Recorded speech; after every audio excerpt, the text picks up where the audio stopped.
জীবনে প্রতিটি ক্ষেত্রেই টাকার প্রয়োজন আছে। টাকা এমন একটা জিনিস, টাকা না থাকলে জীবনে চলা যায় না। আর যদি টাকা থাকে দেখা যায় জীবনটা খুব সুন্দরভাবে উপভোগ করে কিন্তু আমরা সুন্দরভাবে এবং সংসারটাকে চালাতে পারি। আসসালামু আলাইকুম এভরিওয়ান, আপনারা সবাই কেমন আছেন? আশা করি ভালো আছেন। আমিও আল্লাহর অশেষ রহমতে ভালো আছি। কাছে বা দূরে, দেশ এবং দেশের বাইরে যে যেখান থেকে আমার ভিডিওটা দেখছেন আপনাদেরকে অসংখ্য ধন্যবাদ। আর ভিডিওটা দেখার শুরুতে একটা লাইক দিয়ে ভিডিওটা কন্টিনিউ করবেন। আর যদি ভিডিওর কোনো অংশ ভালো লেগে যায় তাহলে অবশ্যই আমার চ্যানেলটা সাবস্ক্রাইব করে আমার পাশে থাকবেন।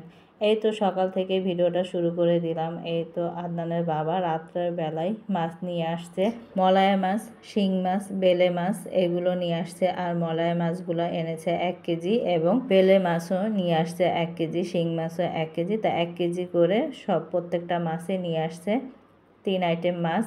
আর শিং মাছটা কেটে এনেছে। আর এগুলো তো ছোট মাছ, কাটা যায় না। আর বাসায় কিছু করার নেই, কষ্ট হলেও কেটে নিতে হবে। রাতের বেলা নিয়ে আসছে, তা সেগুলো কিন্তু ফ্রিজে রেখে দিয়েছিলাম। সকাল ভোরবেলায় কিন্তু নামিয়ে রেখেছি।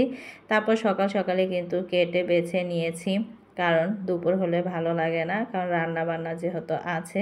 তা ওইগুলো কাটা বাছা সব শেষ করে এই তো এখন দেখেন নাস্তা খেতে বসলাম। কারণ সকাল সকাল যদি মাছগুলো কাটা হয় তাহলে দেখা যায় অনেকটা কাজই কিন্তু কমে যায়। আর সকালে কাজ করার ভিতরে একটা তৃপ্তি আছে। তাই মাছ কাটাটাও কিন্তু একটা ঝামেলার ব্যাপার, যত তাড়াতাড়ি কাটা যায় ততই মনে হয় আমার জন্য ভালো। তাই কেটে ফেলেছি। শুধু আমি একা না, আম্মাও সাথে ছিল, দুজনে মিলেই কিন্তু মাছগুলো কাটা হয়েছে। আর এখানে নাস্তা নিয়ে বসে পড়েছি। এখানে পরোটা আর আছে ডাল ভাজি, তা সেটাই খেয়ে নিচ্ছিলাম। আর পরোটা দিয়ে ডাল ভাজি তো ভালোই লাগে, খারাপ লাগে না।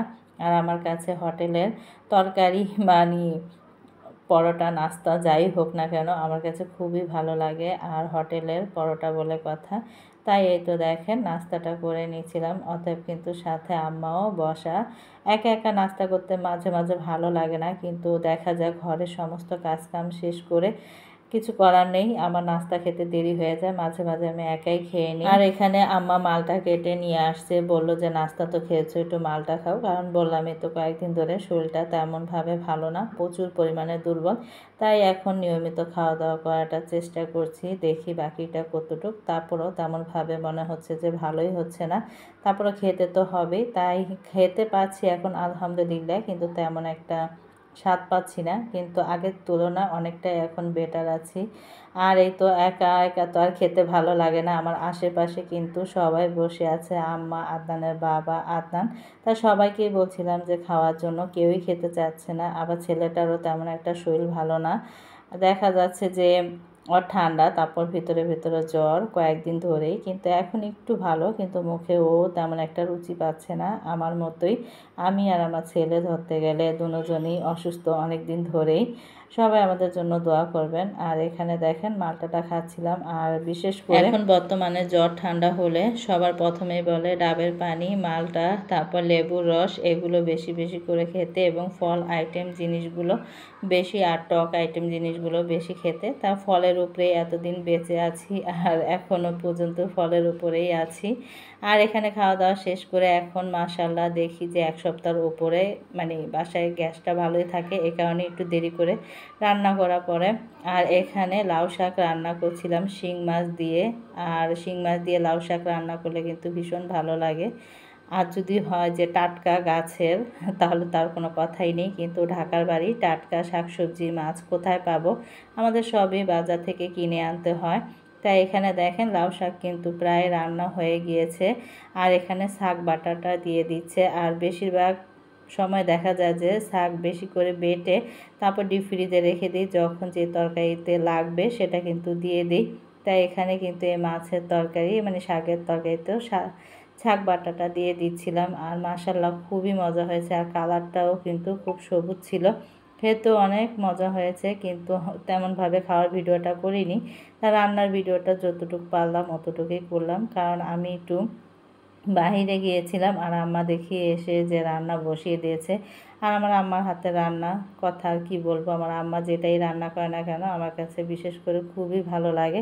দেখা যায় অনেক সময় আমি রান্না করি আমার কাছে খেতে ইচ্ছে করে না, কিন্তু আমার আম্মার হাতে রান্না আমি সব সময় আমার কাছে ভালো লাগে। আর কোনো ভিডিও করিনি, শরীরটা যেহেতু তেমন একটা ভালো না, তাই অল্প অল্প করে সব কিছুই আপনাদের সাথে শেয়ার করি। আর এখানে দেখেন সন্ধ্যার সময় এই তো আমার ভাগ্নি আসছে আমাদের বাসায়, মানে আমার ফুফাতো বোন, ফুপু, ভাগ্নি ওরা আসছে। তো এখানে দেখেন দুষ্টু বুড়ির সবাই মাশাল্লাহ বলবেন, দুষ্টামি করছে, সোফার সব কাবার কুবার মনে করেন সব ফালিয়ে মানে ফর্মগুলো, তারপর ও খেলছে। ও ব্যথা পাবে কি না তার কোনো হুঁশ নেই, কিন্তু ওর খেলার কাম ও খেলছে। আর ওর নানু কিন্তু ওকে মানে টেনে টেনে ধরছে, তাও ও শুনছে না। তাই এখন আমরা আবার যাব, আমাদের বাসায় আসছে, অনেকক্ষণ ছিল। তা এখন যাব আমার চাচির বাসায়। তা আমরা সবাই মিলে এখন একটু যাই, একটু ঘোরাফেরা করে আসি, কারণ কয়েকদিন ধরে বের হই না। তারপর আবার দেখা যায় যে শরীরটাও তেমন একটা ভালো না, একটু ঘোরাঘুরি করলেও ভালো লাগবে। তাই বললো যে চল যাই, আমরা সবাই মিলে একটু ঘুরে আসি। তাই বেরিয়ে পড়লাম, যে কাজ সেই কথা। সন্ধ্যার পর আমাদের বাসার সামনেই, বললামই তো, যারা আমার নিয়মিত ভিডিও দেখেন তারা তো জানবেনই, আমার আত্মীয় স্বজন কিন্তু আমাদের বাসার সবাই আশেপাশেই থাকে। তা আমাদের দূরে কোথাও তেমনভাবে যেতে হয় না, শুধু এক নানির বাড়ি ছাড়া, আর চাচার বাড়ি, ফুপুর বাড়ি, দাদির বাড়ি সবাই কিন্তু আশেপাশ দিয়ে। এই কারণে একটা সুবিধা, কোনো কিছু হলে সবাই আমরা একসাথে হয়ে যাই, একটা মনে করেন ভালো একটা সময় কাটাই, এটাই। তাই এখনও যাচ্ছি যে একটা ভালো একটা সময় কাটাবো, কারণ সন্ধ্যা হলে যদি একটু ঘোরাফেরা করা যায়, দেখা যায় মন মানসিকতাও ভালো থাকে সব দিক দিয়ে। আর এখানে দেখেন আগেই কিন্তু ফোন দিয়েছিলাম, বলেছিলাম যে আমরা আসতেছি।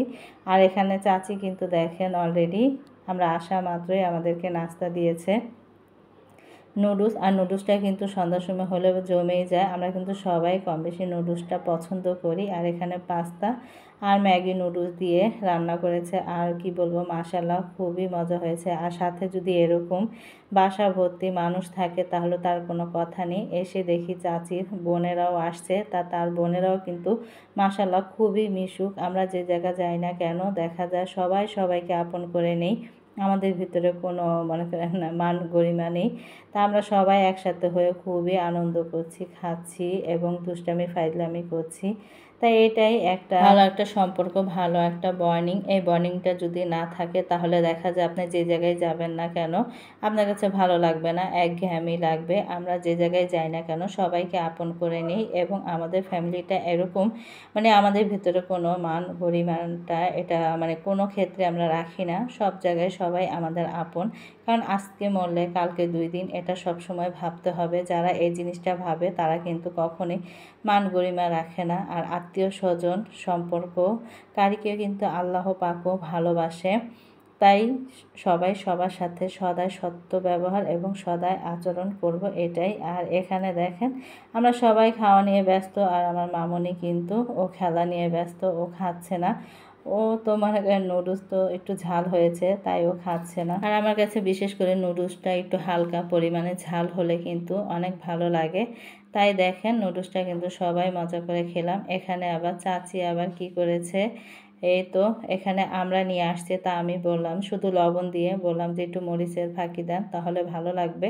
তো এই তো মরিচের গুঁড়াটা দিয়ে সুন্দর করে কিন্তু চাচি মাখিয়ে দিচ্ছিল, কারণ আমার মুখ যেহেতু মানে কোনো কিছুই ভালো লাগে না, একটু ঝাল ঝুল হলে একটু ভালো লাগে, তাই বললো। তা সবাই আবার খাচ্ছিল। আর আমরা মাখার ভিতরে কিন্তু মরিচ গুঁড়াটা দিলে কিন্তু খুবই ভালো লাগে। আর এখানে দেখেন সবাই মিলেই কিন্তু আমরা খাচ্ছিলাম। আর অতএব আমাদের বাসা থেকে চা আরও ফল ফুল কিন্তু অনেক কিছুই খাওয়া হয়েছে, তাই এইখানে তেমন কিছু খাইনি, কারণ এক জায়গায় দেখা যায় এক আইটেম খেলে আর এক আইটেম খাওয়া যায় না এরকম। তাই এখানে চাচি বলেছিল চা না তো কোক এনে দেই, কিন্তু আমরা না করেছি, যেহেতু আমাদের বাসায় চা খাওয়া হয়েছে, ফল খাওয়া হয়েছে, এই কারণে আর এখানে আর তেমন কিছুই করিনি। আর মনে করেন নুডলস হলে তার কোনো কথা নেই, ভারী একটা খাবার হয়ে যায়। আর এরই ভিতরে আবার মনে করেন আমরা আর কি বলবো, খাওয়াটা তো বড় কথা না, আসলাম সবার সাথে গল্প করলাম, কথা বললাম, ভালো একটা সময় কাটালাম, মনটাও ফ্রেশ হলো, এনজয়ও করলাম, তাই এটাই বড় কথা। আর এখানে দেখেন আমার চাচি তো আমাদের ছাড়বে না, রাতেরে খাবার খাইয়ে তারপর ছাড়বে, বললো যে সব আছে, খালি আমি মাংসটা রান্না করব, তোমরা বসো থাকো খেয়ে যাও, এক হিসেবে কিন্তু জোর করে এসে পড়লাম। তাই ভিডিওটা আর বড় করবো না, সবাই ভালো থাকবেন, সুস্থ থাকবেন, আল্লাহ হাফেজ।